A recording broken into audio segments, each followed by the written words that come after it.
तो बहुत दिनों बाद फिर से स्वागत करता हूँ कोऑर्डिनेट ज्योमेट्री के एक और नए वीडियो में। इस वीडियो को हम स्टार्ट करेंगे, कुछ प्रॉपर्टीज़ को डिस्कस करेंगे जो क्वाड्रिलेटरल्स के होते हैं, जो आपको मदद करेंगे in determining what type of quadrilateral it is after you find the lengths of the sides of the quadrilateral and along with the diagonals. ठीक है, तो ये एक्चुअली क्वेश्चन में बहुत मतलब इम्पॉर्टेंट है। ऐसे टाइप के क्वेश्चंस, क्वाड्रिलेटरल रिलेटेड क्वेश्चंस आते हैं, तब आपको कन्फ्यूजन नहीं होना चाहिए कि अगर आपको बोला गया है रोम्बस निकालो और अगर आप स्क्वायर निकाल देते हो, ठीक है, तो प्रॉब्लम होगा। इसलिए आपको थोड़ा सा याद रखना है कि कौन सा क्वाड्रिलेटरल का क्या क्या प्रॉपर्टी है। So a quadrilateral is a number 1 is a rectangle. एक क्वाड्रिलेटरल एक रेक्टेंगल होगा जब if its opposite sides are equal and the diagonals are also equal। तो रेक्टेंगल कब होगा? जब ऑपोजिट साइड्स जो हैं वो इक्वल होंगे, साथ ही साथ डायगोनल्स भी जब इक्वल होगा, तब हम उस क्वाड्रिलेटरल को रेक्टेंगल कह सकते हैं। लेकिन अगर ऐसा हुआ कि भाई ऑपोजिट साइड्स सिर्फ इक्वल हैं लेकिन डायगोनल्स इक्वल नहीं है, तब हम क्या क्या कहेंगे? तब हम इसको कहेंगे पैरालेलोग्राम। ठीक है, so a quadrilateral is a parallelogram if its opposite sides are equal। तो क्वाड्रिलेटरल होने के लिए सिर्फ और सिर्फ ये कंडीशन सेटिस्फाई करने से ही वो पैरालेलोग्राम हो जाएगा। अभी अगर एक क्वाड्रिलेटरल के ऑपोजिट साइड्स इक्वल ना होकर सारे के सारे साइड्स इक्वल हो, तब क्या होगा? तब ये स्क्वायर कहलाएगा। You know that. So a quadrilateral is a square if its all sides are equal. लेकिन ऑल साइड सिर्फ इक्वल होने से नहीं होगा बेटा, क्योंकि ऑल साइड इक्वल वाला रोम्बस भी है, रोम्बस के भी ऑल साइड्स इक्वल हैं। तो तुम अगर सिर्फ और सिर्फ ऑल साइड्स इक्वल प्रूव करके आओगे तो वो एक्चुअली रोम्बस प्रूफ होगा, स्क्वायर नहीं। तो स्क्वायर को प्रूफ करने के लिए तुमको और एक कंडीशन को सेटिस्फाई करना पड़ेगा, वो है कि डायगोनल्स भी इक्वल होते हैं स्क्वायर के। The diagonals are also equal, ये आपको याद रखना है। ओके, तो स्क्वायर प्रूफ कर रहे हो तो आपको डायगोनल्स को भी इक्वल दिखा दो कि वो इक्वल हैं, और तब तुम कह सकते हो हाँ भाई वो स्क्वायर है। ठीक है, तो अभी आपको मैंने बोला कि एक क्वाड्रिलेटरल रोम्बस हो जाएगा अगर सारे के सारे साइड्स इक्वल हो लेकिन डायगोनल्स इक्वल ना हो। Okay, rhombus if it's all sides are equal. ठीक है, तो स्क्वायर कब होगा? जब साइड्स भी इक्वल और डायगोनल्स भी इक्वल। और रोम्बस कब होगा? जब सिर्फ और सिर्फ साइड्स इक्वल। ठीक है, अच्छा जी, इतना ही आपको याद रखना है, इतना ही इम्पॉर्टेंट है। ठीक है, इतना याद रखोगे तब हो जाएगा आपका काम। ठीक है, ये कुछ प्रॉपर्टीज आपको याद रख लेनी है, ABCD। तो आइए डिस्टेंस फार्मूला के ऊपर क्वेश्चन एक करते हैं, बहुत अच्छा क्वेश्चन है। फिर मैं क्वाड्रिलेटरल के रिलेटेड क्वेश्चन आपको मैं करवा दूंगा। ठीक है, तो ये है डिस्टेंस का एक इम्पॉर्टेंट क्वेश्चन। दिखने में भाई बहुत टफ लगता है ये, लेकिन एक्चुअली में आपको बस थोड़ा सा पेशेंस रखना है इस क्वेश्चन को करने के लिए। If the point P x, y is equi distant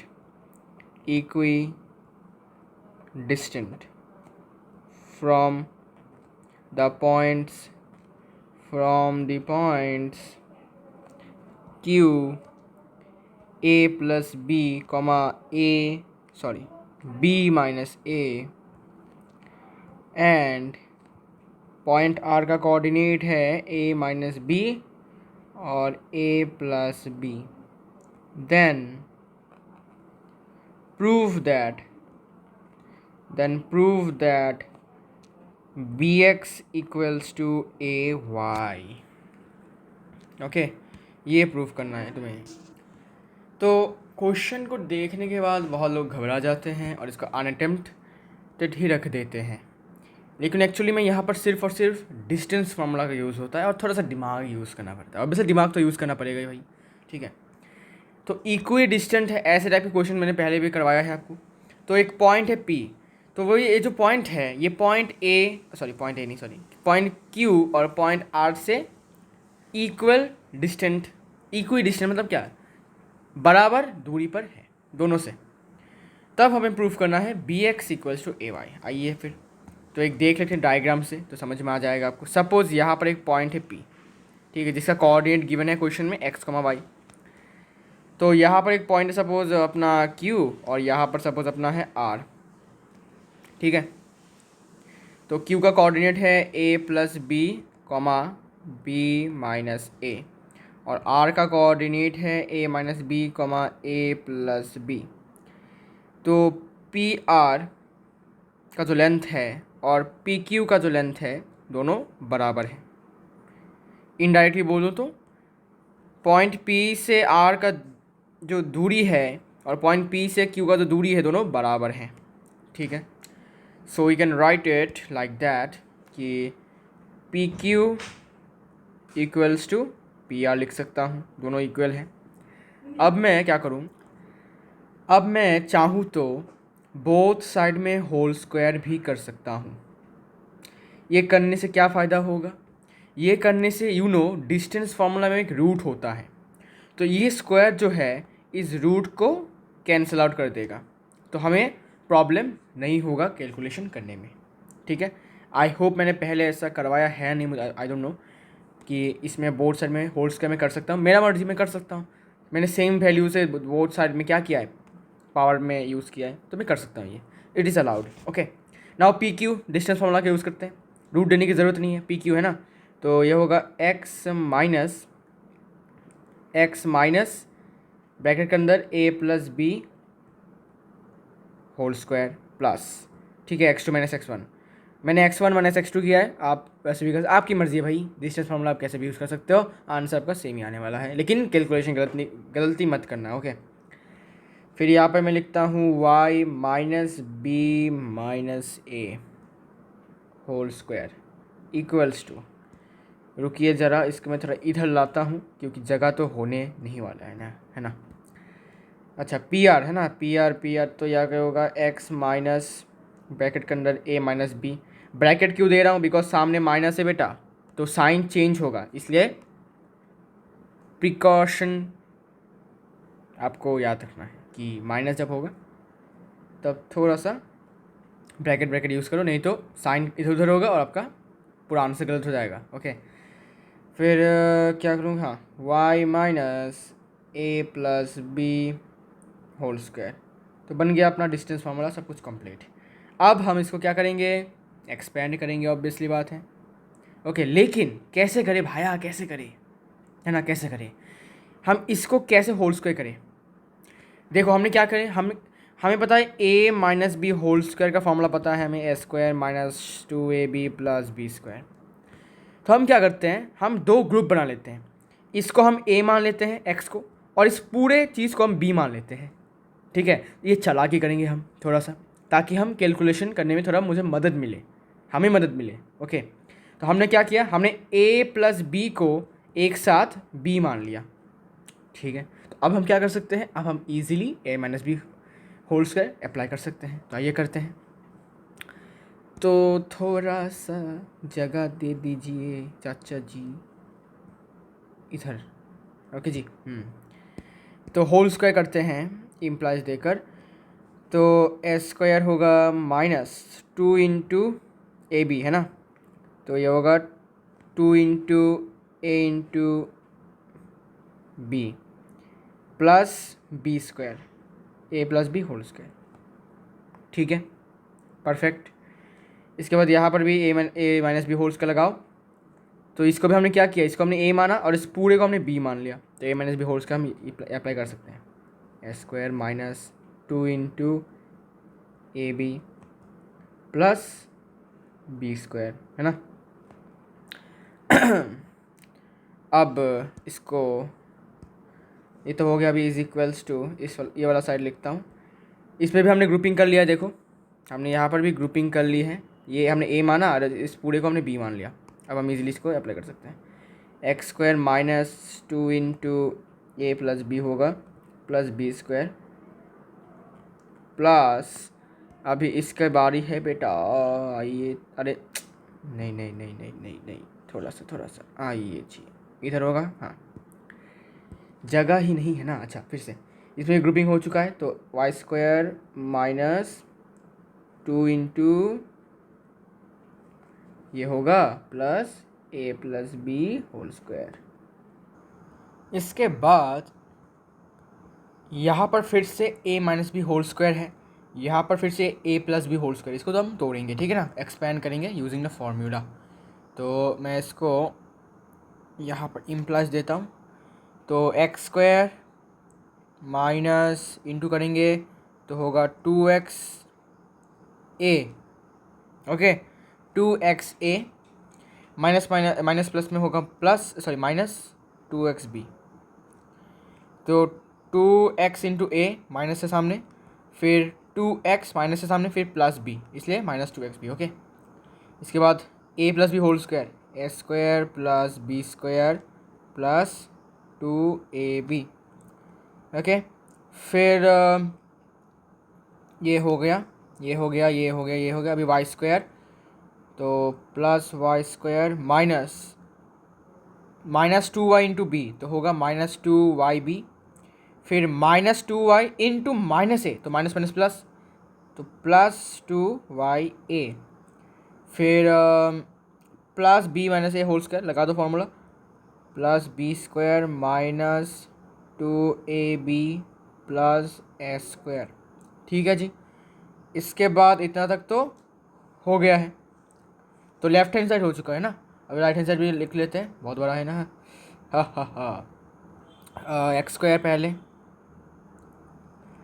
minus 2x into A, तो हो क्या क्या हो जाएगा माइनस 2x से। फिर minus 2x into minus b, तो माइनस माइनस कैंसिल होकर, सॉरी माइनस माइनस इंटू होकर क्या हो जाएगा प्लस, और 2x इंटू बी होगा 2xb, तो प्लस 2xb। फिर यहाँ पर A minus B whole square का फॉर्मूला लगा दो, A square plus B square minus 2ab। फिर वाई स्क्वायर,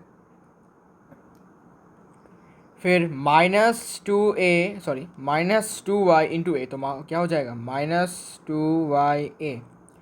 फिर यहाँ पर minus 2y into plus B, तो होगा माइनस 2yb, ओके। माइनस 2, इसको मैं इधर लिखता हूँ थोड़ा सा, माइनस 2yb, इसको और लिखना पड़ेगा यहाँ पर थोड़ा सा, नहीं तो जगह नहीं होगा। फिर ये हो गया। अभी a plus B whole square लगा दो, प्लस ए square plus B square plus 2ab।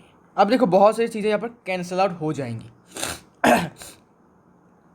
जैसे कि देखो एक्स स्क्वायर कैंसिल, क्योंकि ये लेफ्ट हैंड साइड में है, राइट हैंड साइड में है। अगर मैं इसको इस तरफ लेकर जाता हूँ तो माइनस एक्स स्क्वायर हो जाएगा, और plus x square minus x square cancel, है ना।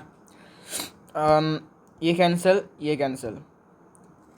फिर क्या कैंसिल जाने वाला है, हाँ प्लस ए square plus B square plus B square plus ए square plus plus B square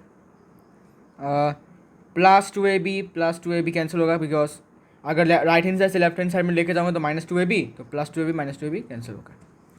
फिर अच्छा माइनस 2x से कैंसिल। इसको मैं ऐसे देता हूँ, ठीक है, तो थोड़ा सा अच्छा होगा। इसको मैं ऐसे देता हूँ। इसके बाद क्या होगा minus 2ab cancel both side में। फिर क्या बाकी है, minus 2yb cancel both side में। फिर प्लस वाई स्क्वायर कैंसिल। अब कुछ बचा है क्या, नहीं। और कुछ कैंसिल नहीं जाएगा। अभी रहा क्या, देखो माइनस 2xb और यहाँ पर प्लस 2ya, माइनस 2xb और यहाँ पर प्लस 2ya, और इस साइड में क्या बचा 2xb और माइनस 2y, है ना। इतना ही तो बचा है ना, हाँ। अब क्या करना है, देखो यहाँ पर भी एक्स बी, यहाँ पर भी एक्स बी, तो इस तरफ इसको इस तरफ लेके जा सकता हूँ। तो -2xb, ये इधर आएगा तो -2xb, तो -4xb। और फिर मैं इस तरफ लेके जाता हूँ, ठीक है। तो -2ya इस तरफ जाएगा तो -2ya हो जाएगा ना, ये प्लस है तो हाँ, -2ya -2ya तो क्या हो जाएगा, -4ya। Minus minus cancel, 4 cancel, क्या रह गया, x b equals to y a. उल्टा करके लिखूँ तो b x equals to a y, ठीक है। एक्स बी और बी एक्स में कोई अंतर नहीं है, ए वाई और वाई ए में कोई अंतर नहीं है। तो हो गया ना हमारा प्रूफ एकदम आसानी तरीके से। बस पेशेंस चाहिए था इस वाले क्वेश्चन में, patience. Patience is the key to success to solve this question. Okay, तो फिर से एक बार तुम देख ही लो भाया कैसे कैसे क्या क्या कैंसिल हो चुकी हैं। ओके, आप चाहो तो आपकी मर्ज़ी, आप एक्स स्क्वायर को इस तरफ लेकर फिर दिखा सकते हो, x square minus x square फिर कैंसिल करके दिखा सकते हो, या आपकी मर्ज़ी है, लेकिन लेंदी हो जाएगा, ठीक है। अगर आप सारे के सारी चीज़ों को राइट हैंड से लेफ्ट हैंड साइड में लोगे तो लेफ्ट हैंड साइड बहुत बड़ा हो जाएगा, इसलिए मैं डायरेक्ट कैंसिल कर देता हूँ ऐसे ही, ठीक है। ये मेरा स्टाइल है। ओके जल्दी जल्दी काम करने के लिए। ओके, तो ये था भाई एक आसान सा क्वेश्चन, बट इम्पॉर्टेंट क्वेश्चन है, आ सकता है, मैंने इम्पॉर्टेंट मार्क करके रखा है, आप थोड़ा सा देख लेना इसको। ओके, अब मैं आपको क्वाड्रिलेटरल के रिलेटेड क्वेश्चन करवाऊंगा, फिर जाके आपको मैं सेक्शन फार्मूला के बारे में इंट्रोड्यूस करूंगा, है ना, इंट्रोडक्शन आपको दूंगा। तो सबसे पहले आपको ये वाला क्वेश्चन थोड़ा सा सॉल्व करके बताना है जी। Show that the points, show that the points 1,1 -1,5 7,9 फिर 9,5 taken in order, taken in order are the vertices, of a rectangle. Also find the area of the rectangle, also find the area of the rectangle ji.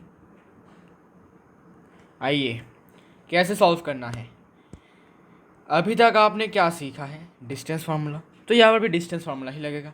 Distance formula निकाल के आपको, अच्छा सबसे पहले late ए 1,1 B -1,5 सी 7,9 D 9,5। तो हमने बस इन points को थोड़ा सा नाम दे दिया है, नामकरण किया है इनका, ठीक है, नहीं तो प्रॉब्लम हो जाएगा, है ना। तो हमें क्या करना है, हमें ए बी का लेंथ, बी सी का लेंथ, सी डी का लेंथ और ए डी का लेंथ क्या है निकालना पड़ेगा।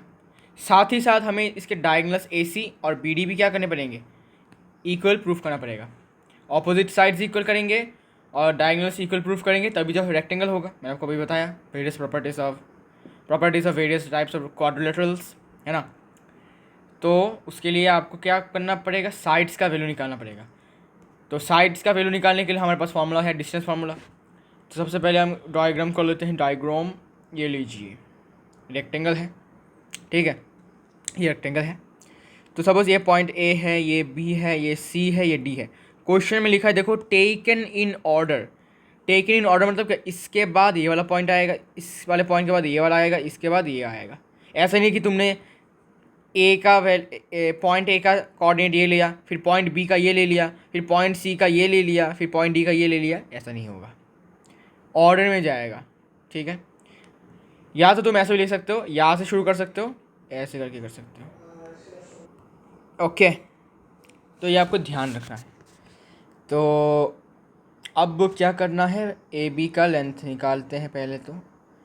तो फार्मूला क्या है, कुछ भी यूज़ कर सकते हो, x2 - x1 plus y2 - y1, या फिर x1 - x2, कुछ भी। ओके,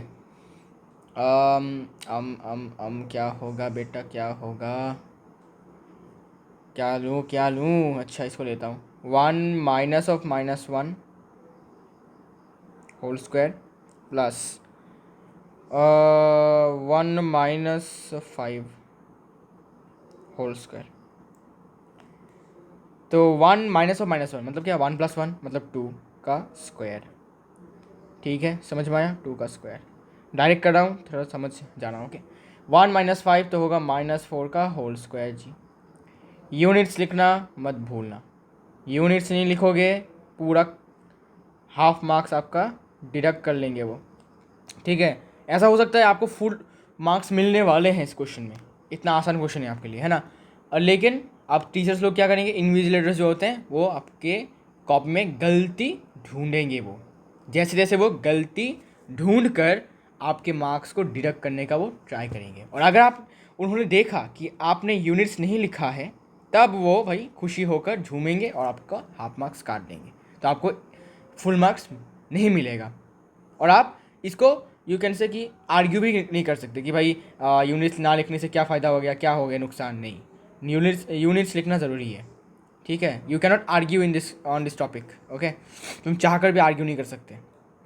तो ये 2 स्क्वायर होगा 4, और 4 का -4 का स्क्वायर होगा 16, रूट के अंदर होगा इतना यूनिट्स। तो ये हो गया √20, √20, है ना।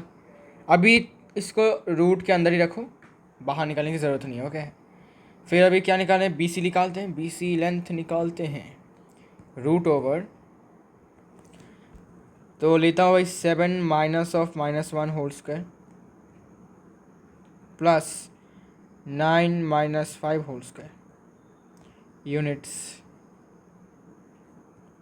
7 माइनस ऑफ -1 मतलब 7 + 1 तो 8 square plus 9 minus 5 4 square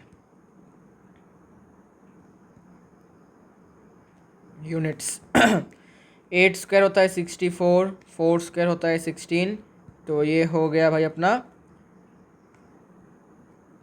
√80 units.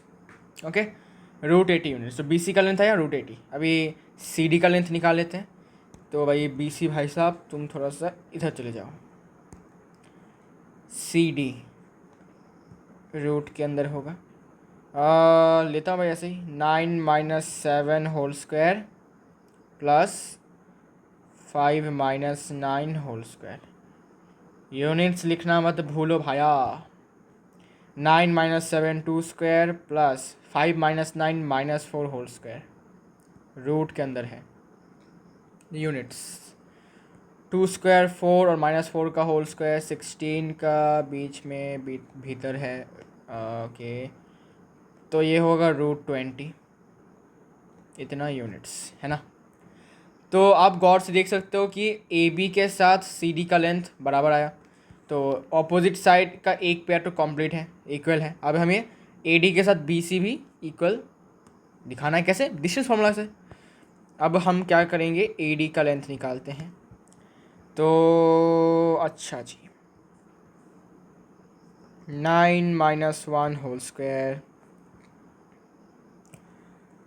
Plus 5 minus 1 whole square इतना units. 9 minus 1 is 8 square plus 5 minus 1 is 4 square root के अंदर होती 64 प्लस 16 रूट के अंदर, अरे यार, हाँ इतना यूनिट्स मतलब √80 यूनिट्स। तो तुम गौर से देख सकते हो कि AB के साथ BC इक्वल, सॉरी, AB के साथ DC इक्वल और AD के साथ BC इक्वल। तो ऑपोजिट साइड्स का जो पेयर है, pair of opposite sides are equal. अभी डायगोनल्स भी इक्वल अगर हो जाते हैं तो रेक्टेंगल होगा जी, और होगा ही भाई। आइए, तो डायगोनल्स मतलब AC, डायगोनल्स मतलब AC। चलो भाई ड्रॉ कर देता हूँ, ये AC और ये अपना BD, है ना। तो AC का लेंथ निकाल सकते हैं यूजिंग डिस्टेंस फार्मूला। तो रूट के अंदर 7 माइनस 1 लिखता हूँ whole square plus 9 minus 1 whole square, 9 minus 1 whole square, और यूनिट्स लिखना तो भूलना ही मत। तो यहाँ पर 7 - 1 होता है 6 का स्क्वायर और 9 - 1 होता है 8 का स्क्वायर। इतना यूनिट्स। 6 स्क्वायर होता है 36 प्लस 8 स्क्वायर होता है 64।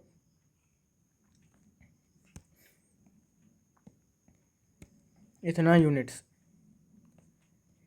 √100 यूनिट्स। √100 मतलब कितना? 10 यूनिट्स। ओके। AC का लेंथ आया 10। अगर BD डायगोनल का लेंथ भी 10 आता है तो ये रेक्टेंगल है पक्का। ओके। BD रूट के अंदर होगा जी। अच्छा। 9 - -1 whole square plus 5 - 5 whole square. इतना यूनिट्स। 9 -(-1) मतलब क्या? 9 + 1 मतलब 10 स्क्वायर प्लस 5 - 5 मतलब 0 का स्क्वायर रूट के अंदर होती। तो 10 स्क्वायर होगा अपना 100। इतना यूनिट्स। तो रूट से बाहर निकलेगा तो होगा 10 यूनिट्स। तो AC का लेंथ भी 10 है, BD का लेंथ भी 10 है। अब लिखना है आपको हियर। अच्छा, क्लियरली लिखो पहले। क्लियरली AB के साथ DC इक्वल है, ठीक है ना? AB के साथ DC या फिर CD इक्वल है और AD के साथ BC इक्वल है। ऑल्सो AC डायगोनल के साथ BD डायगोनल भी इक्वल है। Hence ABCD is a rectangle, क्योंकि रेक्टेंगल में ही ऐसा होता है कि ऑपोजिट साइड्स भी इक्वल और डायगोनल्स भी इक्वल। ओके। अब क्या बोला था भाई? एरिया निकालिए। तो एरिया तो आपको पता ही है, बचपन से करते आ रहे हैं मेंसुरेशन चैप्टर में। तो एरिया ऑफ रेक्टेंगल ABCD क्या होगा? AB into BC। ठीक है, लेंथ इंटू ब्रेथ। तो लेंथ है ये, ब्रेथ है ये। तो AB का लेंथ है 20, AB का लेंथ है 20 और BC का लेंथ है √80, मतलब रूट के अंदर है √20। मैंने सिर्फ 20 बोला, सॉरी। √20 इंटू BC का लेंथ √80 है ना? तो दोनों ही चीज़ें रूट के अंदर है ना? तो वो एक साथ चली जाएंगी एक ही रूट के अंदर। तो इतना स्क्वायर यूनिट्स मतलब लिखना मत भूलिए भाया। तो रूट के अंदर चली जाएंगी तो ये हो जाएगा 20 इंटू 80। अब 20 का प्राइम फैक्टराइज करते हैं तो मिलेगा हमें 2 इंटू 2 इंटू 5 और 80 का प्राइम फैक्टराइज करोगे तो मिलेगा तुमको 2 इंटू 2 इंटू 2 इंटू 2 इंटू 5। ठीक है।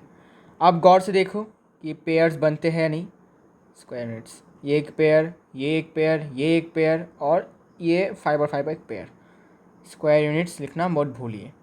तो सारे के सारे रूट के बाहर निकल जाएंगी। तो 2 इंटू 5 इंटू 2 इंटू 2 कितना आया? इतना स्क्वायर यूनिट्स मतलब 40 square units. 40 square units. Okay, 40 square units. तो ये था भाई इसका आंसर। एकदम अच्छा सा क्वेश्चन, अच्छा सा आंसर। ओके, आगे बढ़ते हैं। हाँ, ये अच्छा क्वेश्चन है। This is very very good question, important question. show that show that show that the points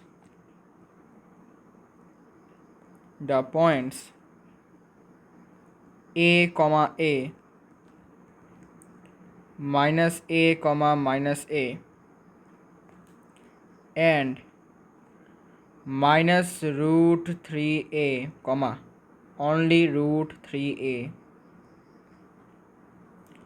are the vertices of an equilateral triangle. Show that the points a, a मतलब ये coordinates है, ठीक है, इन points का coordinate है ये। हमें बताना है कि ये जो पॉइंट्स है, 3 पॉइंट्स दिख रहे हैं हमें, ये एक इक्विलेटरल ट्राइंगल्स के पॉइंट हैं। अब इक्विलेटरल ट्राइंगल्स के पॉइंट मतलब क्या? इक्विलेटरल ट्राइंगल में क्या होता है? इक्विलेटरल ट्राइंगल में सारे के सारे साइड्स बराबर, तो इसका मतलब सारे के सारे साइड बराबर होंगे। तो हमें ये दिखाना है कि सारे के सारे साइड्स का जो लेंथ होता है वो बराबर होता है। बस ये दिखाने से हो जाएगा अपना काम। ओके, तो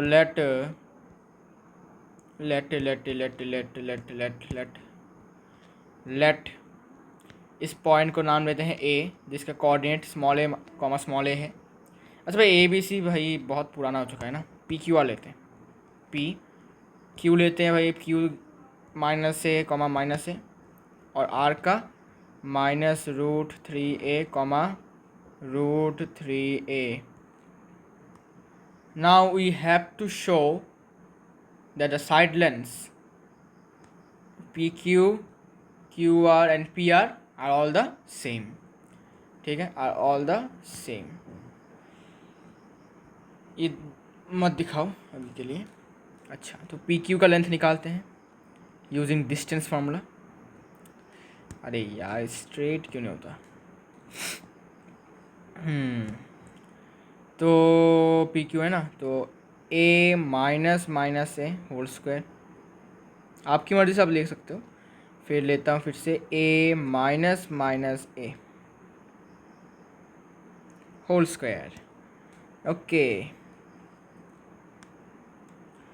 इतना यूनिट्स लिखना मत भूलिए। फिर से minus a minus of minus ए, तो ए प्लस ए हो जाएगा, तो ए प्लस ए होता है 2a, तो 2a का whole square plus a minus minus है फिर से 2a, इसका होल स्क्वायर रूट के अंदर है ना, इतना यूनिट्स। तो ये हो जाएगा 4a स्क्वायर, ये भी हो जाएगा 4a स्क्वायर रूट के अंदर, इतना यूनिट्स। तो 4 + 4 कितना होता है? 8a स्क्वायर, इतना यूनिट्स। अभी 8 का स्क्वायर रूट कितना होता है? 8 का स्क्वायर रूट होता है 2√2, और ए का स्क्वायर रूट सॉरी ए स्क्वायर का ए स्क्वायर का स्क्वायर रूट होगा ए, 2√2a is the length of the side P Q. बाकी का निकालते हैं, देखते हैं बाकी का कितना आता है। क्यू आर रूट के अंदर है, याद रखो, गलती नहीं करने का, नहीं तो पछताने का। क्यू आर का length root minus root three a minus of minus a का स्क्वायर करता हूँ। फिर से यहाँ पर होगा √3a minus of minus A whole square. Okay, इतना यूनिट्स, दिस मच यूनिट्स। अब माइनस माइनस को हटाओ भैया, √3a minus minus plus a whole square plus ये होगा √3a minus minus plus a whole square root के अंदर यूनिट्स। तो यहाँ पर a plus B whole square, a plus B whole square use करेंगे। माइनस ये होगा a स्क्वायर, तो √3a होल स्क्वायर, ठीक है, माइनस है यहाँ पर, minus √3a whole square plus 2 × a b, 2 × a × b plus b square, है ना।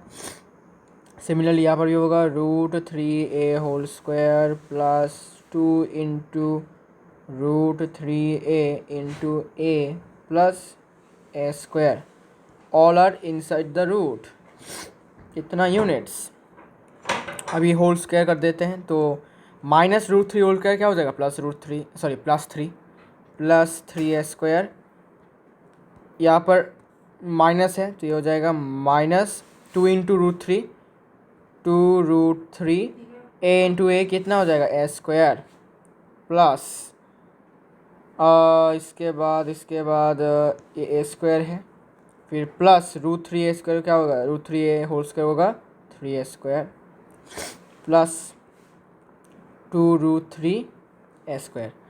तो minus two root three a square plus two root three x square cancel कीजिए।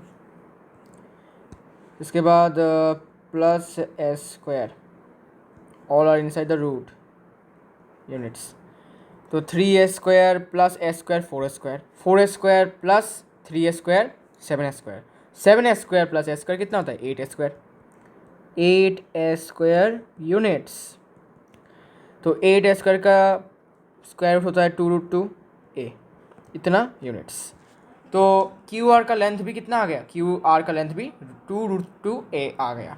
अभी अगर पी आर का लेंथ भी कितना आता है सेम टू सेम, तो ये इक्विलेटरल ट्राइंगल हो जाता है। तो अभी पी आर का लेंथ निकालते हैं ना, पी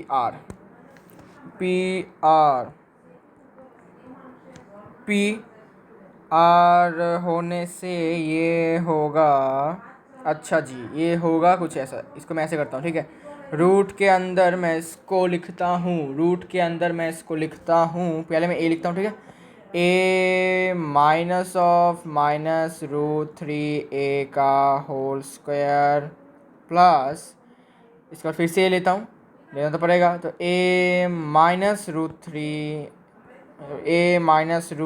ए होल स्क्वायर, इतना यूनिट्स होता है अपना पी आर का लेंथ। अभी करो भाई आप calculation, a minus of minus root three है तो प्लस हो गया, a plus root three a whole square plus a minus root three, तो ऐसे ही रहेगा a minus root three a whole square, इतना यूनिट्स।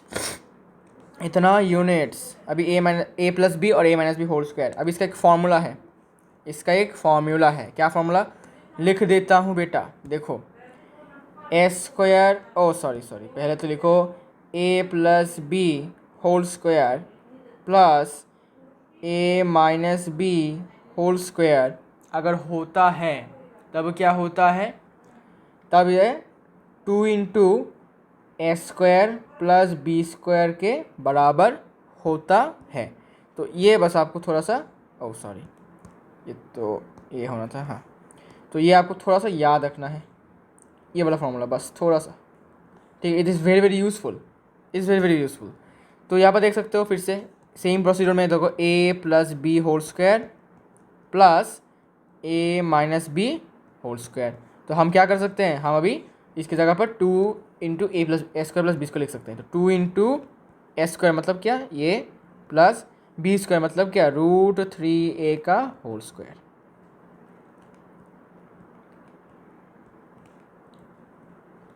अरे यार कर्ली नहीं होता, चलो भाई कर्ली करने का प्रैक्टिस चला गया।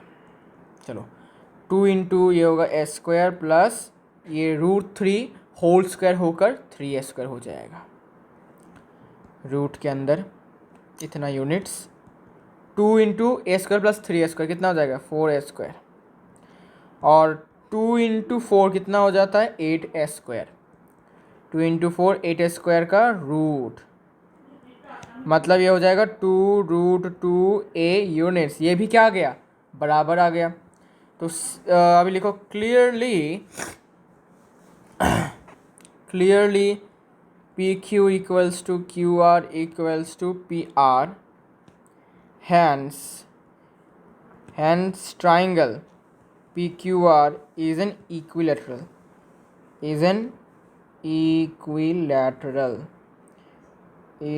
equilateral, ठीक है भाई, प्रूफ हो गया, आराम से हो गया प्रूफ। इसके बाद एक और इम्पॉर्टेंट क्वेश्चन है, ठीक है, एक और इम्पॉर्टेंट क्वेश्चन है जो बहुत लोग गलती कर देते हैं, मतलब वो प्रोसीड्योर ठीक करते हैं लेकिन लास्ट में जाकर एक जगह पर वो गलती कर बैठते हैं, और वो गलती क्या है आपको मैं भी दिखाता हूँ। चलिए भाई कोई सा भी कलर दे दो यार, वेरी वेरी इंपॉर्टेंट। आप बोलोगे कि भाई कितना आसान सा क्वेश्चन है, लेकिन एक्चुअली में आसान तो है, ये नहीं मानता कि आसान नहीं है। मैं बोल रहा हूँ कि आसान है, लेकिन एक जगह पर वो नोटिस नहीं करते चीज़ के, एक चीज़ को वो नोटिस नहीं करते हैं और गलती उनसे हो जाता है unknowingly. Okay, it is unknowingly done by the students. कुछ पॉइंट्स गिवन है यहाँ पर, देख सकते हो। तो आपको प्रूफ करना है कि जो पॉइंट्स गिवन हैं, this are the vertices, these are the vertices of a right isosceles triangle। तुम क्या बोलोगे? अच्छा, तुम कैसे करोगे इसको सॉल्व? तुम बोलोगे भाई आसान ही तो है यार, इसमें टफ कहा, इसको ए मान लेता हूँ, इसको बी मान लेता हूँ, इसको सी मान लेता हूँ। तो अगर ए बी और बी सी इक्वल होता है, या फिर सपोज़ ए बी के साथ ए सी इक्वल होता है, या फिर कोई भी दो साइड्स अगर इक्वल होते हैं, तो हम कह सकते हैं कि आइसोसेलेस ट्रायंगल है। और ये करके आप क्या कर दोगे? क्वेश्चन को ख़त्म कर दोगे। लेकिन ये जो राइट है, ये बेचारा रह जाएगा। राइट का मतलब 90 डिग्री भी आपको प्रूफ करना पड़ेगा, लेकिन कैसे करोगे? 90 डिग्री प्रूफ करने के लिए आपको पाइथागोरस को सेटिस्फाई करना पड़ेगा, पाइथागोरस थ्योरम को। ठीक है, तो इस जगह पर बहुत लोग इसको, इस वर्ड को इग्नोर करते हैं। वो अरे क्या है राइट फाइट, हमें क्या, हम तो आइसोसेलेस प्रूफ कर देंगे, अरे चले जाएंगे हम दो साइड्स को प्रूफ कर देंगे इक्वल है, अरे भाई बल्ले बल्ले शाबा शाबा हो जाएगा हमारा। लेकिन आपका 1 मार्क्स यहाँ पर डिडक्ट हो जाएगा अगर 2 मार्क्स का आता है। ठीक है, और अगर 3 मार्क्स का आता है तो 1.5 मार्क्स तक पर चला जाएगा, बिकॉज मेन पार्ट ये भी है, ये भी मेन पार्ट है। It is equally important. तो बहुत लोग इस राइट वर्ड को इग्नोर कर देते हैं और उसको मार्क्स भी राइट ही मिलता है। ओके, चलिए, तो अगर आपको राइट मार्क्स आपको चाहिए, तो आपको थोड़ा सा राइट चीज़ों को देखना पड़ेगा। चलिए भाई, फालतू जोक था ये शायद, हाँ ठीक है। वेल, जोक मारने का टाइम नहीं है, तो चलिए स्टार्ट करते हैं। लेट, इस पॉइंट को हम 0,0 मानते हैं, इस पॉइंट को 5,5, इसको -5,5। ओके, नाम दे दिया पॉइंट को। तो आइसोसेलेस ट्रायंगल है, तो ऐसे ड्रॉ करता हूँ। ठीक है, अभी के लिए ऐसे ड्रॉ करता हूँ। तो थोड़ा सा इसको मैं 90 दिखा देता हूँ क्या। ओके, इसको मैं ए, इसको मैं बी और इसको मैं सी मान लेता हूँ। ठीक है, मैंने इसको ए 90 को क्यों माना, मैं बी क्यों नहीं माना? बिकॉज ऑरिजिन है। 0,0 कहाँ पर है? ऑरिजिन, और ऑरिजिन आपको पता ही होता है 90 डिग्री होता है ऑरिजिन। ठीक है ना, 90 डिग्री में बनता है ऑरिजिन। अच्छा, ठीक है। आइए भैया, इसके बाद ए सी ए बी सबका लेंथ निकालना पड़ेगा। तो पहले ए बी का लेंथ निकाल लेते हैं डिस्टेंस फार्मूला का उपयोग करके, उपयोग नहीं, उपयोग। 5 माइनस, अच्छा देखो, ये ऑरिजिन है ना, तो ऑरिजिन से पॉइंट कितना दूर है उसका तो एक अलग सा फार्मूला था, है ना। ऑरिजिन से कितना दूर है वो एक अलग सा फार्मूला था। कोई भी पॉइंट ऑरिजिन से कितना दूर है उसका फार्मूला होता है √x² + y²। बस ये हम यहाँ पर अप्लाई करेंगे। तो √x² है अपना 5² + y² कितना, y भी 5² है। वाह भाई वाह, इतना यूनिट्स। ठीक है, this is the distance formula of any point from the origin. Origin कैसे पता चला? बिकॉज ऑरिजिन का कोऑर्डिनेट 0,0। तो ये 25 + 25 हो जाता है 50। तो √50 units is the length of A B. अब बी सी का लेंथ निकालते हैं। बी सी का लेंथ जो है वो तो ऑरिजिन से नहीं है ना, वो तो आपको निकालना पड़ेगा एकदम डिस्टेंस फार्मूला का यूज़ करके अच्छे से। तो बी सी का लेंथ निकाल लेंगे। सपोज 5 माइनस ऑफ -5 लेता हूँ, अच्छा होता है मेरे लिए। ठीक है, माइनस कोई नहीं चाहता भाई, नेगेटिव चीज़ें कोई नहीं चाहता, है ना। इसके बाद यहाँ पर भी 5 - 5 का होल स्क्वायर, इतना यूनिट्स। तो 5 माइनस -5 मतलब क्या, 10 का होल स्क्वायर प्लस 5 - 5 0 का स्क्वायर, इतना यूनिट्स। अरे यार ये बैंड क्यों हो जाता है, मुझे पता नहीं। इतना यूनिट्स, तो ये हो जाएगा 10 स्क्वायर मतलब क्या, 100। 100 का रूट कितना होता है, 100 का रूट होता है 10 यूनिट्स। तो बी सी का लेंथ आया 10 यूनिट्स, जो ए बी के बराबर नहीं है। अब देखते हैं ए सी का लेंथ कितना आता है। ओके, ए सी का लेंथ देख लेते हैं, यहाँ पर आ जाओ भैया। हाँ ठीक है। Now let us find the value of A C. A C का लेंथ निकाल लेते हैं, -5। अच्छा, ए सी, ये ए और सी है ना, तो ये भी ऑरिजिन से डिस्टेंस है, तो डायरेक्ट हम फॉर्मूला लगाएंगे, -5 whole square plus 5 whole square, x square plus y square है ना। डायरेक्ट फॉर्मूला लगाएंगे, ये हो जाएगा 25, ये भी हो जाएगा 25 रूट के अंदर इतना यूनिट्स, तो ये हो जाएगा √50 यूनिट्स। ओह सॉरी, लिखने की ज़रूरत नहीं है, ऐसे करके डायरेक्ट लिख सकते हो, ठीक है, ऐसे करके। ठीक है। नाउ आपको लिखना है क्लियरली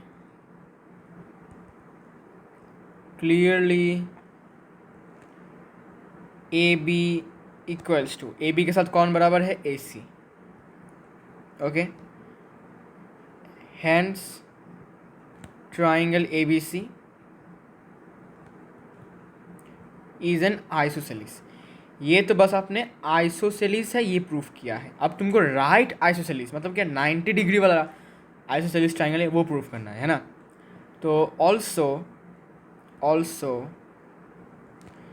तुम कैसे प्रूफ करोगे, ठीक है, तो तुम गौर से देखो, अगर मैं ए बी स्क्वायर करता हूँ तो √50 का स्क्वायर कितना हो जाएगा, 50।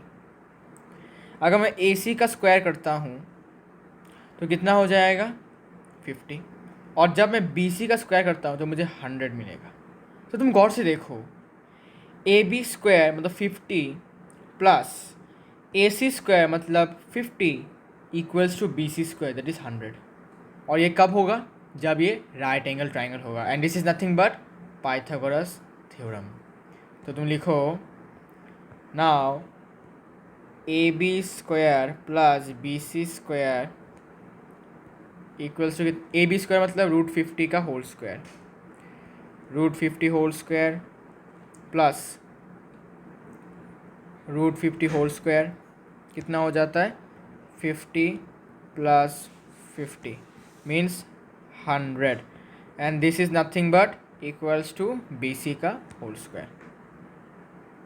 या तुम ऐसे भी लिख सकते हो 10 होल स्क्वायर, ठीक है। अभी 10 का वैल्यू किसके बराबर है, बी सी का लेंथ 10 है, तो 10 मतलब बी सी लिख दो, और होल स्क्वायर तो है ही, तो बी सी स्क्वायर, ठीक है। तो क्लियरली यहाँ पर फिर से hence triangle A B C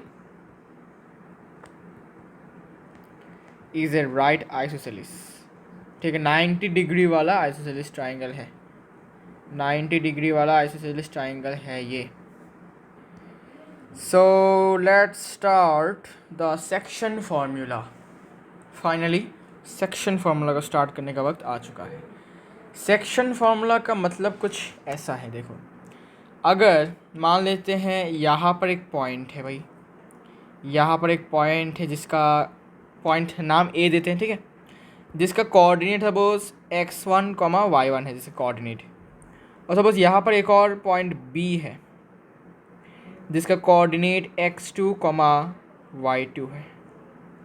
okay, तो सपोज जो लाइन ए बी है, ठीक है, हमने ए बी को ज्वाइन किया, तो जो लाइन ए बी है उसको एक पॉइंट, एक अलग सा पॉइंट, सपोज यहाँ पर एक पॉइंट जिसका नाम है सपोज के, ठीक है, जिसका कोऑर्डिनेट है suppose x, y।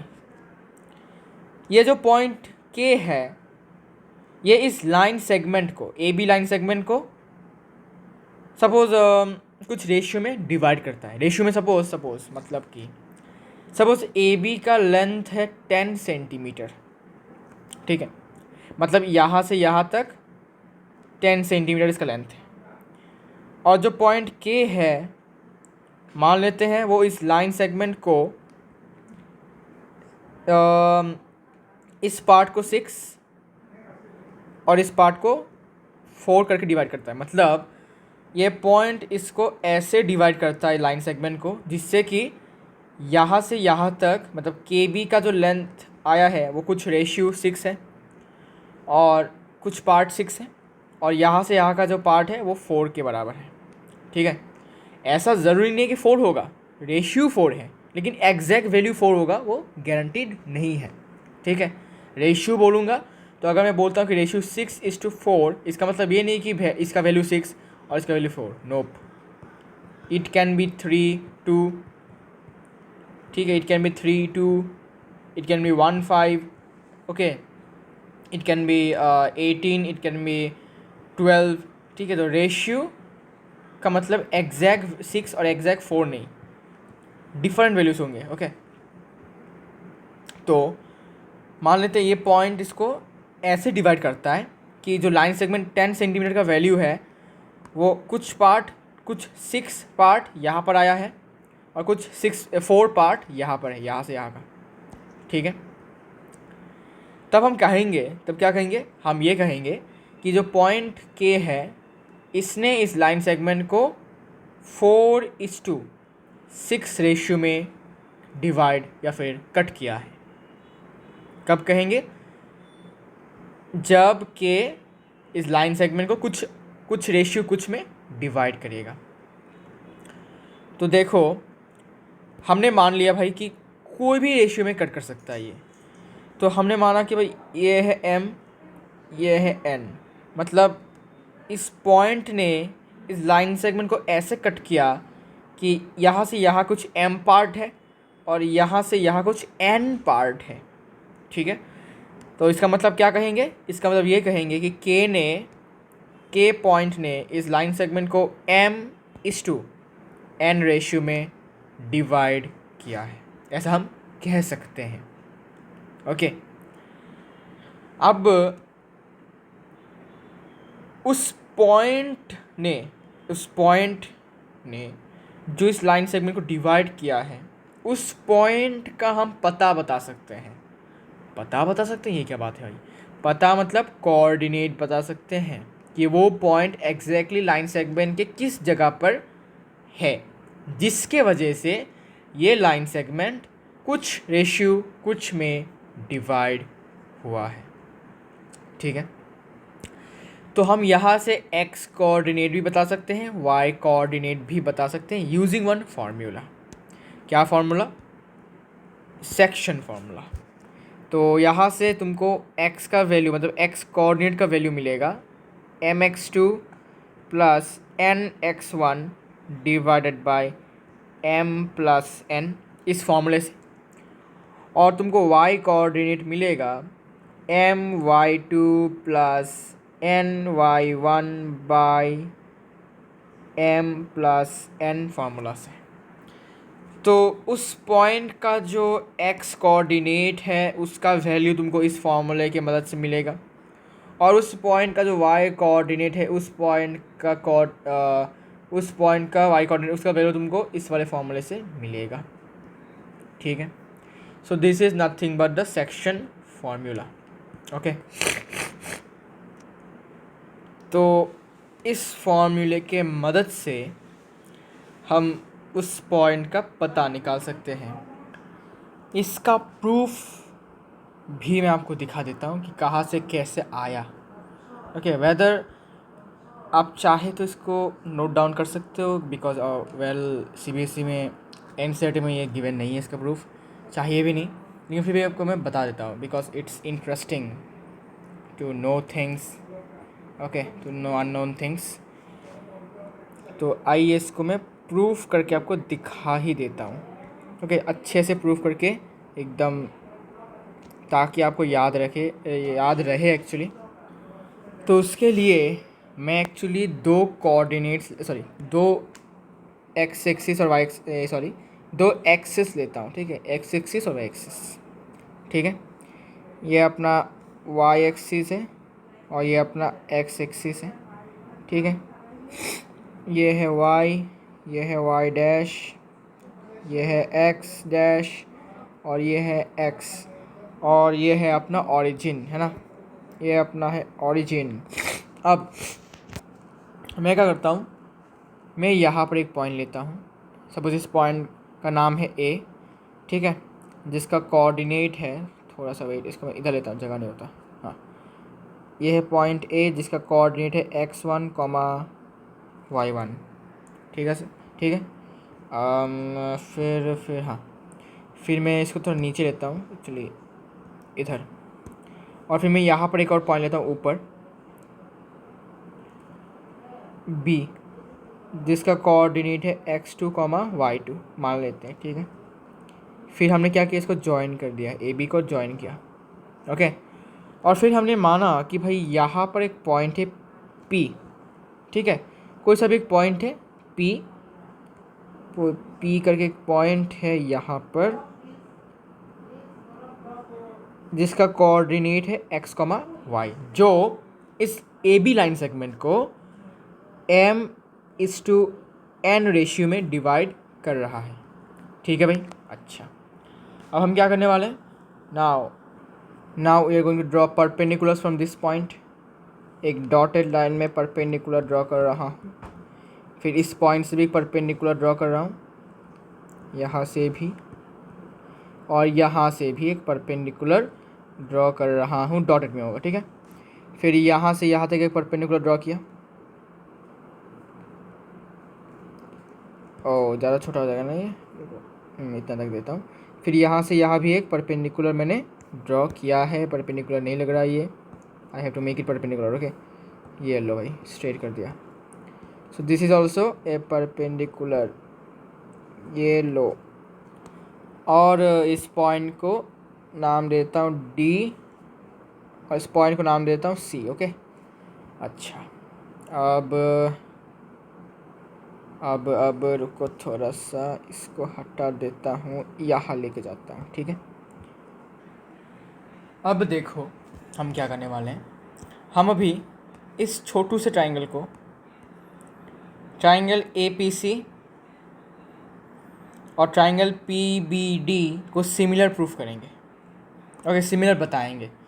So triangle, इसी से लिखूँ क्या, हाँ ठीक है, triangle APC similar to triangle PBD, एकदम ऑर्डर एकदम करेक्ट रखना, नहीं तो रेशियो गलत हो जाएगा, ओके, एकदम ऐसा करेक्ट रखना है आपको।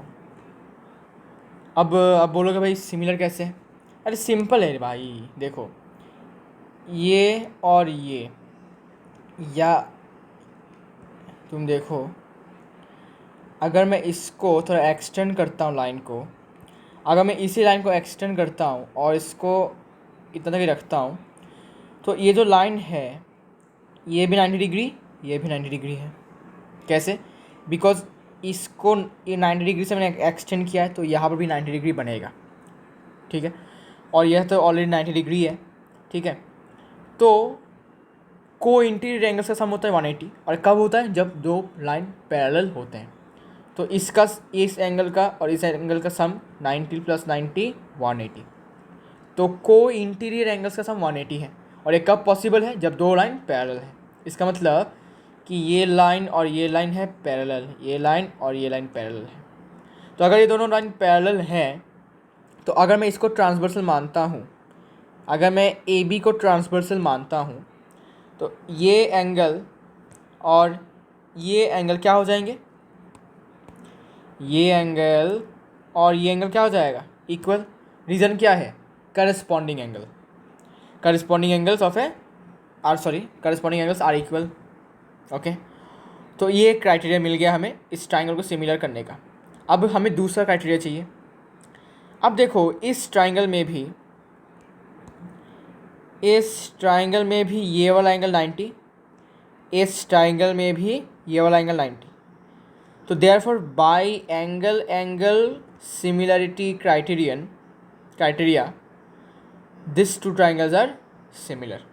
प्रूफ हो गया भाई, सिंपल। तो मैं और नहीं लिख रहा हूँ, मैं बस बाय डबल ए क्राइटेरिया से ये सिमिलर हो जाएगा, बस मैं इतना तक लिख रहा हूँ, बाकी का आपको समझ में मैंने समझा दिया है आपको, ठीक है, क्लियर है। अच्छा, अब मुझे बताओ दो ट्राइंगल्स सिमिलर हैं, तो उनका साइड्स का रेशियो भी क्या होगा, बराबर होना चाहिए। तो therefore bye CPST AP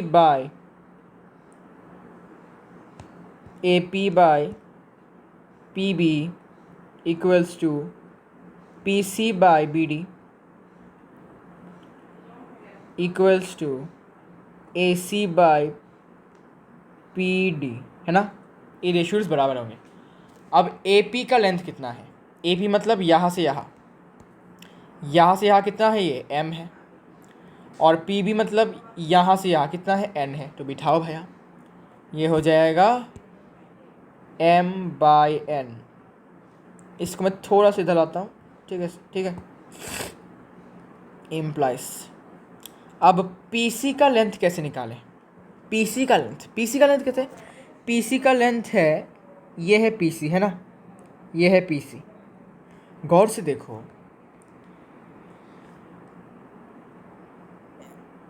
Y2 क्या है, Y2 है यहाँ से यहाँ का लेंथ, ठीक है भाई, यहाँ से यहाँ का लेंथ, इस पूरे लाइन का लेंथ Y2 है, इस पूरे लाइन का लेंथ Y2 है। और यहाँ से यहाँ इस पूरे लाइन का लेंथ है Y1, ठीक है भाई। तो अगर मैं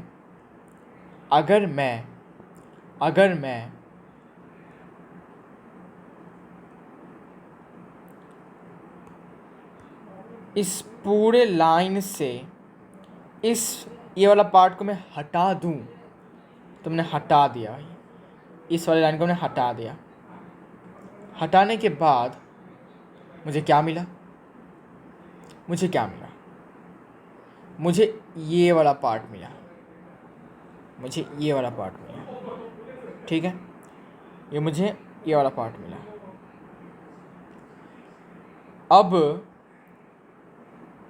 ये वाला पार्ट से, इस वाले पार्ट से मैंने क्या किया, अच्छा रुको, X1 है ये, तो ये भी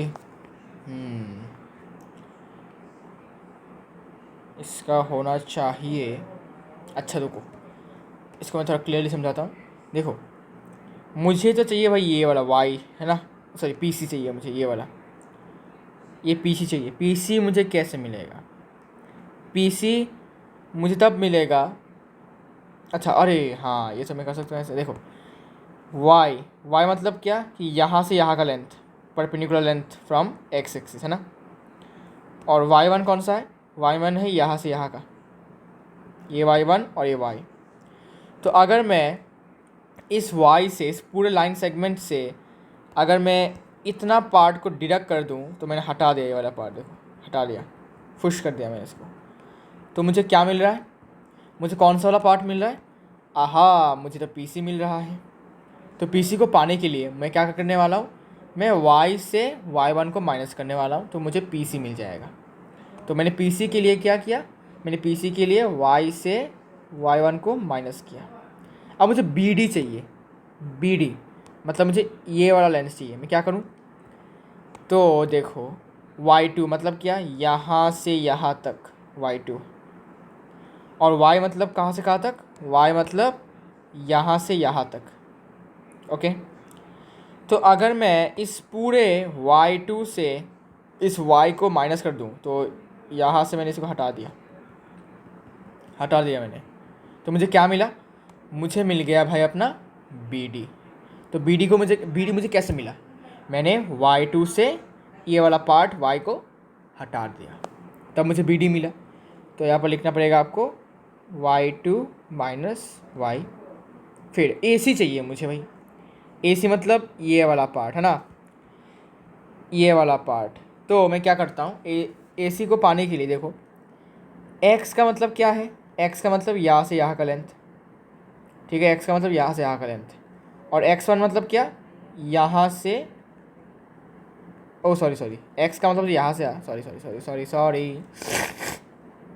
x का मतलब y एक्सिस से इस वाले पॉइंट तक का डिस्टेंस, और x1 मतलब कब से कहाँ, यहाँ से यहाँ तक का डिस्टेंस, ओके।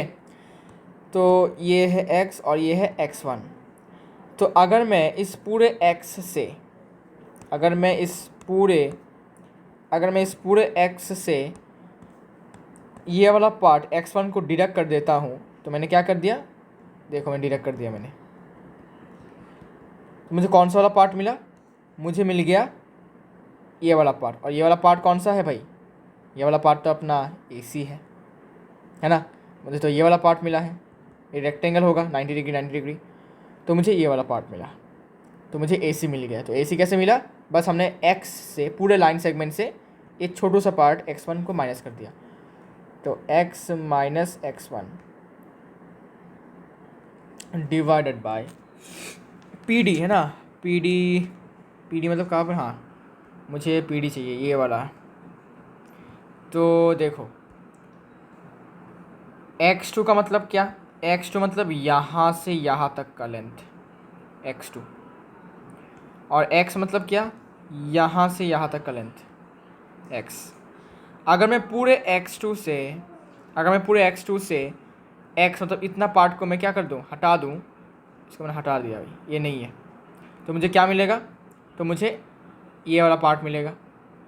और ये जो फॉर्म हो रहा है ये एक रेक्टेंगल है, क्यों, बिकॉज यहाँ पर ये 90 डिग्री, ये भी 90 डिग्री, तो ये ऑपोजिट साइड्स इक्वल है, फिर ऑपोजिट साइड्स आर इक्वल है, फिर रेक्टेंगल, तो ये वाला साइड का लेंथ और ये वाला साइड का लेंथ बराबर।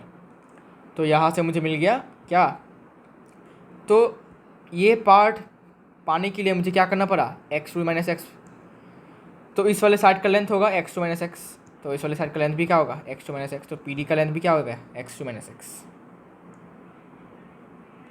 x2 minus x, okay, x2 minus x. Now what we have to do, कुछ नहीं करना, बस सिंपली इसके साथ इसका एक इक्वेशन बनाएंगे और फिर इसके साथ इसका एक इक्वेशन बनाएंगे। देखो लाइक दिस, फर्स्ट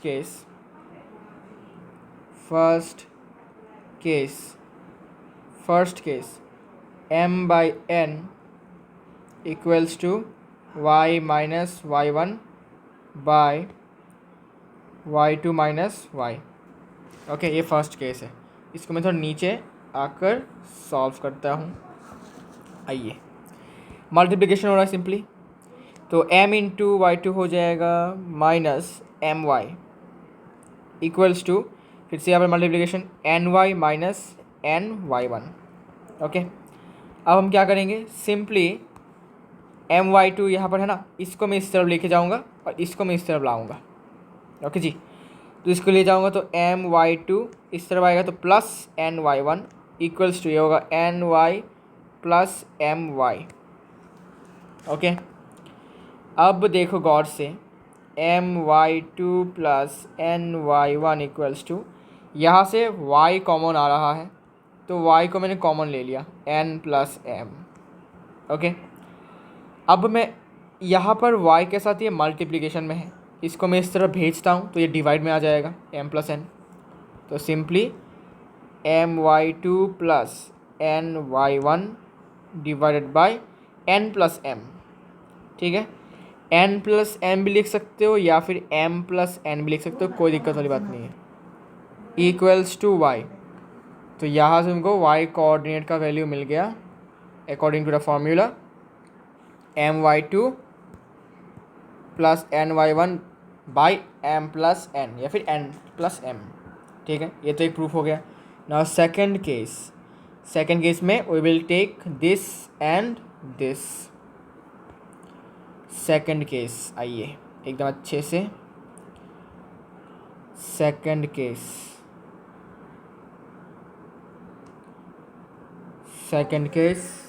केस में m/n equals to x minus x1 by x2 minus x implies into होगा फिर से mx2 minus mx equals to nx minus nx1। इसको इस तरफ लेकर गया, इसको इस तरफ लाया, mx2 plus nx1 equals to nx plus mx, है ना। यहाँ पर कुछ चेंज नहीं, लेकिन राइट हैंड साइड में क्या कॉमन जा रहा है, x, और रहेगा n प्लस एम। अब n प्लस एम इस तरफ आएगा तो डिवाइड में आ जाएगा, तो it implies m x two plus n x one divided by n plus m equals to x. Okay, so this is the value, this is the formula to find out the x coordinate of the point which divided the line segment into m is to n ratio, in the ratio m is to 1, sorry m is to n, sorry, ठीक है. So this is the proof of section formula. Okay, यहाँ पर आपको थोड़ा सा दिक्कत हो सकता है, तो ये वाला पार्ट को थोड़ा सा अच्छे से देख लेना है. एक और बात, ये जो फार्मूला है ये एक्चुअली इंटरनल सेक्टर फार्मूला है, सॉरी सेक्शन फार्मूला है, इंटरनल. ओके, याद रखो ये इंटरनल है, इंटरनल सेक्शन फार्मूला. एक्सटर्नल भी है लेकिन वो क्लास 11 में है. इंटरनल मतलब कि जो पॉइंट होगा वो लाइन सेगमेंट, मतलब दो पॉइंट्स के बीच में होगा, between the two points, outside नहीं होगा, मतलब यहाँ पर कहीं नहीं होगा, यहाँ पर कहीं नहीं होगा, यहाँ पर कहीं नहीं, यहाँ पर कहीं नहीं होगा. ओके ना, मतलब बाहर नहीं होगा, वो दो पॉइंट्स के बीच में कहीं होगा. ठीक है, इंटरनल है, इसलिए क्लास 11 में आपको एक्सटर्नल भी मिलेगा, तो अभी के लिए इंटरनल ही काफ़ी है. और इस चैप्टर से भी बहुत कुछ डिलीट कर दिया गया है, सेंट्रॉइड, फिर क्या था वो, एरिया ऑफ द ट्राइंगल, फिर भाई बहुत कुछ डिलीट कर दिया है. ओके, तो जितना तक है उतना ही करेंगे. तो चलिए एक क्वेश्चन करते हैं अभी सेक्शन फार्मूला का, ताकि आपको थोड़ा सा आइडिया हो जाए भाई, हाँ भाई इसको ऐसे सॉल्व करना है. तो क्वेश्चन है find the coordinates, find the coordinates of the point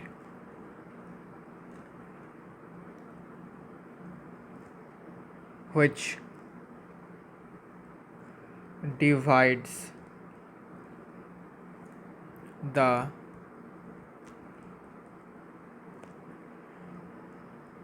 line segment joining the points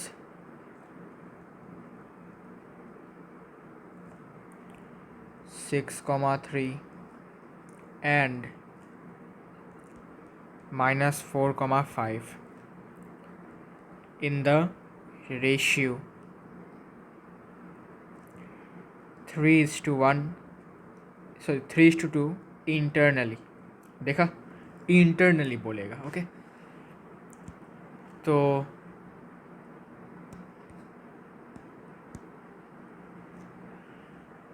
simple है, हम इस पॉइंट को मान लेते हैं, लेट द पॉइंट बी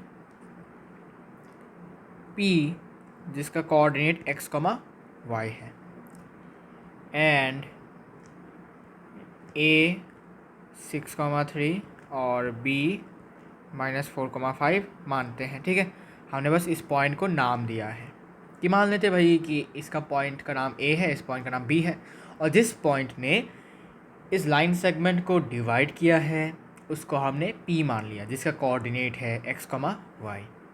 अब रेशियो गिवन है, रेशियो गिवन मतलब क्या, रेशियो मतलब कि अपना m और n गिवन है. m है इतना 3 और n है अपना 2. ठीक है, so now we can easily find out. तो देखो कैसे, therefore P x, y, मैं डायरेक्ट करता हूँ. ठीक है, तो फॉर्मूला था क्या, mx2 plus nx1 by m plus n, comma, और y कोऑर्डिनेट का कितना था, my2 plus ny1 by m plus n. हमेशा याद रखना है जब भी कोऑर्डिनेट लिखोगे हमेशा कॉमन ब्रैकेट, फर्स्ट ब्रैकेट, दूसरा कोई ब्रैकेट यूज़ नहीं कर पाओगे आप, because this is an ordered pair. तुमने देखा होगा जो भी कोई कोऑर्डिनेट लिखा जाता है a -1, -2 सपोज, या फिर a डैश -1, 0, या फिर b 1, 3, या फिर d 1, -2, मतलब हर जगह पर ये ब्रैकेट जो है वो कॉमन ब्रैकेट है, दूसरा कोई ब्रैकेट यूज़ होता ही नहीं है। क्यों? बिकॉज एक्चुअली ये ऑर्डर्ड पेयर है, इसको बनाया ही ऐसे गया है कि भाई इसको हम कॉमन ब्रैकेट के अलावा लिखेंगे तो इसका मीनिंग कुछ अलग हो जाएगा, इसका मीनिंग कोऑर्डिनेट नहीं होगा, इसका कुछ और मीनिंग हो जाएगा अगर हम कुछ और यहाँ पर यूज़ करते हैं। अब बस सपोज हमने यहाँ पर ये यूज़ किया, ठीक है, सपोज हमने इसको यहाँ पर ये यूज़ किया तो ये कुछ और मीनिंग करेगा। ओके, तो हमेशा कॉमन ब्रैकेट यूज़ करना है। अच्छा, तो m का वैल्यू है 3, x2 आप कुछ भी ले सकते हो, आप इसको भी x2 मान सकते हो, इसको भी x2 मान सकते हो, आपकी मर्ज़ी है, आपको जैसा अच्छा लगे, it's upon your choice, so I won't interfere. m+n मतलब 3+2, कॉमा m का वैल्यू इतना है, y2 आपको कौन लेना पता है? आपने जिसको x2 लिया है उसको ही आपको उसके साथ को ही आपको y2 लेना है। सपोज मैंने इसको x2 लिया था तो आपको 3 को y2 लेना पड़ेगा। ओके, तो y2 होगा 3 प्लस n का वैल्यू 2 और y1 होगा अपना 5 डिवाइडेड बाय 3+2, कॉमन ब्रैकेट हमेशा रहेगा। 3 × 6 18, 2 × -4 तो होगा -8 by 3+2 5, comma 3 × 3 9 plus 5 × 2 10 divided by 5, 10/5, comma 19/5 sorry. Okay, तो ये हो जाएगा 2, 19/5। So this is the coordinate of the point which divides the line segment AB in the ratio 3:2।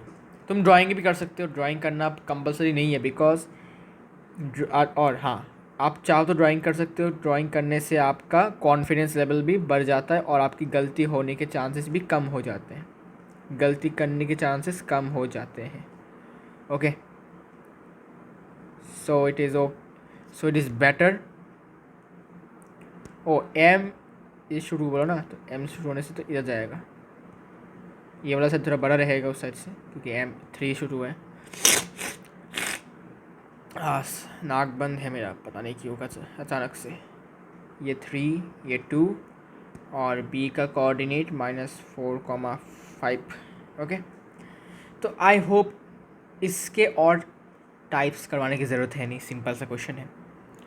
Okay, तो मैं इसके और टाइप्स नहीं करवाऊँगा, सिंपल सा एक ही ऐसा टाइप का क्वेश्चन आपको मैं एक ही करवाऊँगा। तो थोड़ा मिला लेता हूँ, कोई क्वेश्चन मैंने गलत तो नहीं किया। y2 मैंने क्या लिया था? हाँ ठीक है, 9 + 10, हाँ ठीक है, अगर गलत है तो बता सकते हो, ठीक है, जल्दबाजी में कभी कभी गलत हो जाता है। Okay, this is the coordinate of the point. Okay, तो मैंने डायरेक्ट कर लिया, आप चाहो तो x का अलग से निकाल सकते हो, y का अलग से निकाल सकते हो, फिर आप लिख सकते हो hence the required point is P, फिर x का वैल्यू बिठा दो और y का वैल्यू बिठा दो। तो मैंने डायरेक्ट कर लिया, आप ऐसे भी कर सकते हो, आपकी मर्ज़ी है, आप नहीं हो, I am not forcing you to do accordingly. Now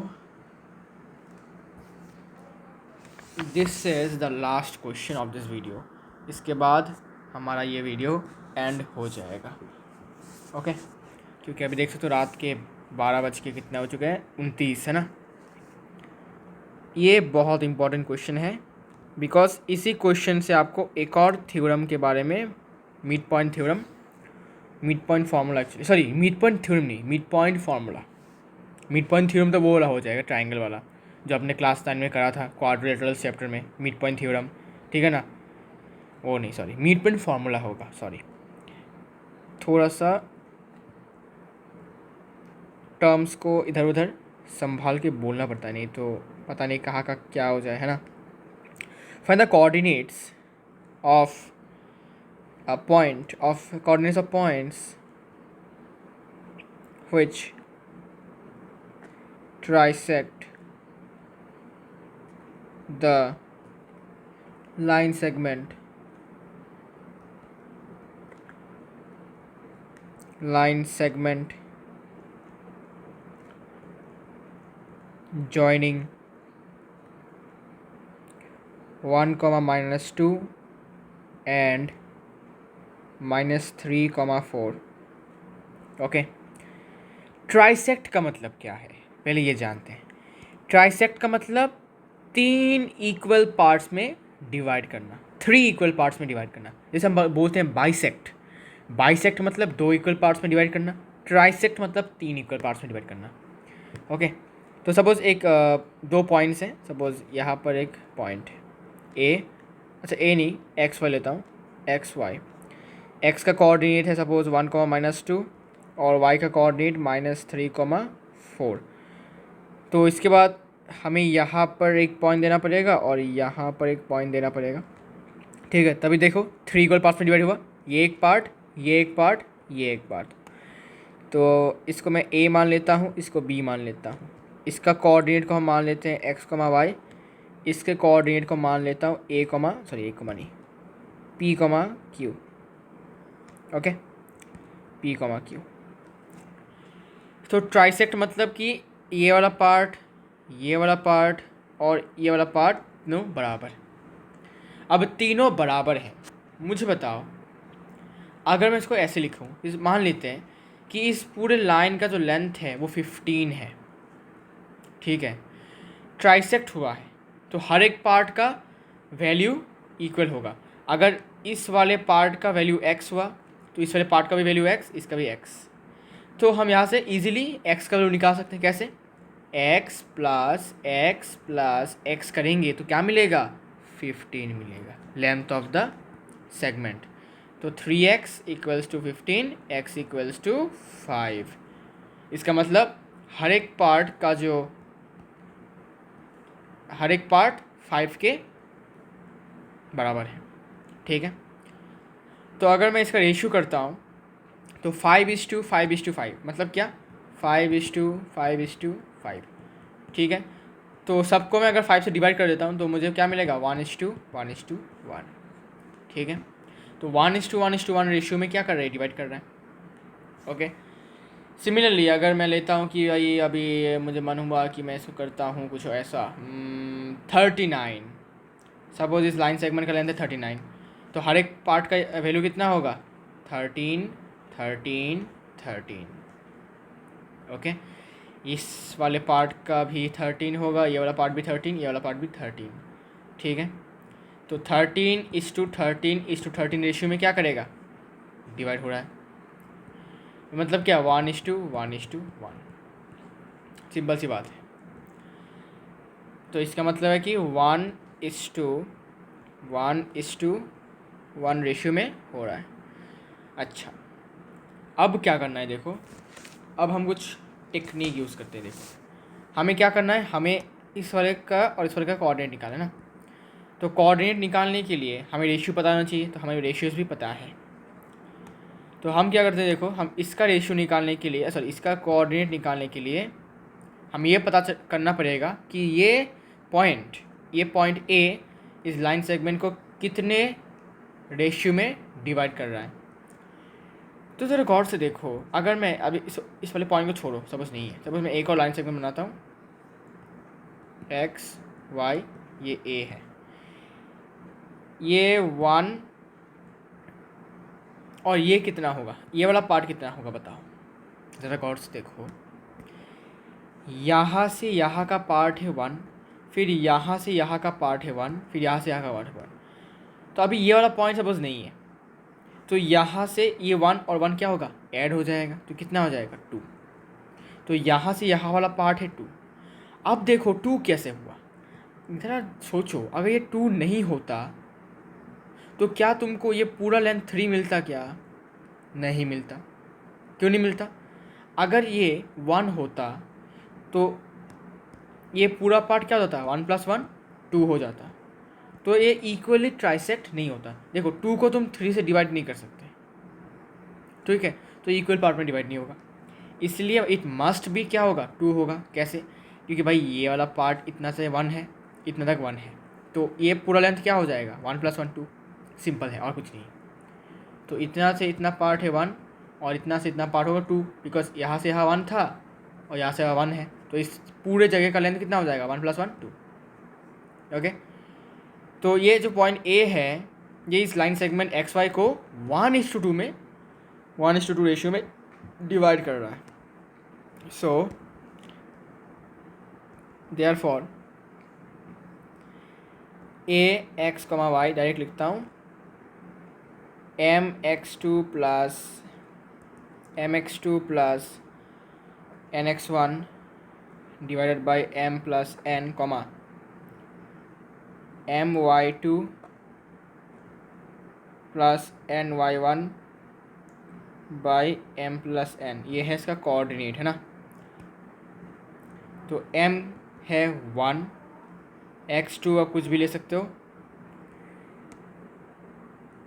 तुम इसको और इसमें से कोई भी चूज़ कर सकते हो, तुम इसको भी x2 मान सकते हो, इसको भी x2 मान सकते हो, तुम्हारी सॉरी x2, हाँ तुम्हारी मर्ज़ी है, ठीक है। तो मैं लेता हूँ भाई इसको ही प्लस 2 × x1 को मैं ये लेता हूँ, ठीक है, बाई m प्लस n मतलब 1 + 2 कॉमा m1 है y2 कुछ भी ले सकते हो, लेकिन आप क्योंकि आपने इसको x2 ले लिया है तो y2 आपको यही लेना है, ओके। प्लस n है 2, y1 होगा 4 बाई 1 + 2 कोऑर्डिनेट है 1 × 1 1, 2 × -3 होगा -6 बाई 3, ये होगा -2 + 8 बाई 3, ये हो जाएगा -5 बाई 3,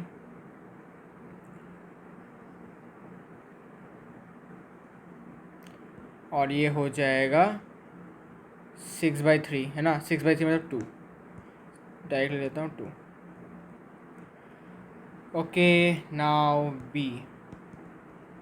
बी पॉइंट का, अरे बी का तो पी कॉमा क्यू है, तो इसका भी अच्छा देखो, अभी बी किस रेशियो में डिवाइड करेगा इस लाइन सेगमेंट को, तो यहाँ से यहाँ का पार्ट 1 है और यहाँ से यहाँ का पार्ट कितना है 1 + 1 मतलब 2 है, तो ये पॉइंट इस लाइन सेगमेंट को 2:1 रेशियो में डिवाइड कर रहा है, बस। तो यह होगा 2 × m × x2 क्या लिया था मैंने 1, है ना, 1 लेता हूँ, और x2 ये लिया था तो x1 मुझे ये लेना पड़ेगा ना, प्लस 1 × -3, इसके बाद 2 + 1 m प्लस n, है ना। इसके बाद फिर से 2 × y2 होगा भाई -2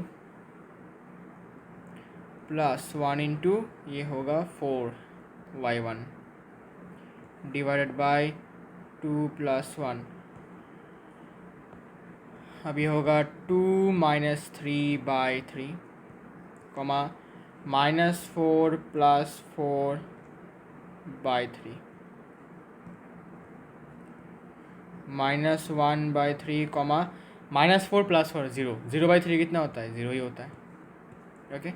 so hence these are the coordinates of the points which trisect the line segment, okay. तो इसका हमारा आंसर आ चुका है। तो ये इंपॉर्टेंट क्वेश्चन था, मैंने आपको करवा दिया है। मेन इंपॉर्टेंट पार्ट है ये वाला रेशियो वाला पार्ट है, यही इंपॉर्टेंट पार्ट है इस जगह का, इस क्वेश्चन का, और बाकी का इजी है, ओके। तो मिलते हैं नेक्स्ट वीडियो में, तब तक के लिए good bye, and next video will discuss about the mid point formula.